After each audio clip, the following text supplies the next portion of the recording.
will see third problem now. Third one, integration of e power root x sin e power root x divided by 2 root x dx. దీన్ని కూడా చాలా ఈజీగా చేయొచ్చండి. Same formula ఉంది, ఇది ఈజీగా చేయొచ్చు. దీంట్లో e పవర్ రూట్ x కి t అనుకోవాలి.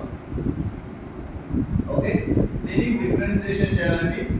డిఫరెన్షియేషన్ చేస్తే బోత్ సైడ్స్ చేయాలా. చేస్తే మనకి d by dx of e power root x into d by dx of t అవుతుంది. ఓకే, ఇది మొత్తం వచ్చేసి ఫార్ములా అంటే d by dx of e power x కి e power x అవుతుంది. ఆ తర్వాత మళ్ళీ చేయాలని ఈ రూట్ x అంటే d by dx of root x అంటే ఓకే 1 by 2 root x అవుతుంది. ఇవి ఫార్ములాస్ సింపుల్ గా.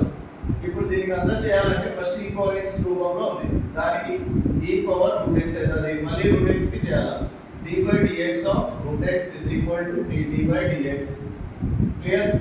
ఓకే, ఆ తర్వాత రూట్ x అంటే okay e power root x 1 by 2 root x అవుతుంది.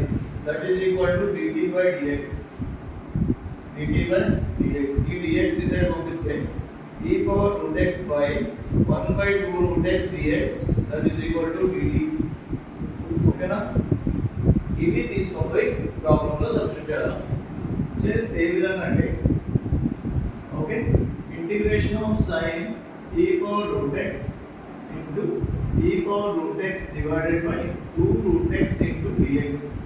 ఇంటూ కాబట్టి ఎక్కడైనా పెట్టొచ్చు, రైట్? ఇది మొత్తానికి వచ్చేసి dt అనుకోవాలా.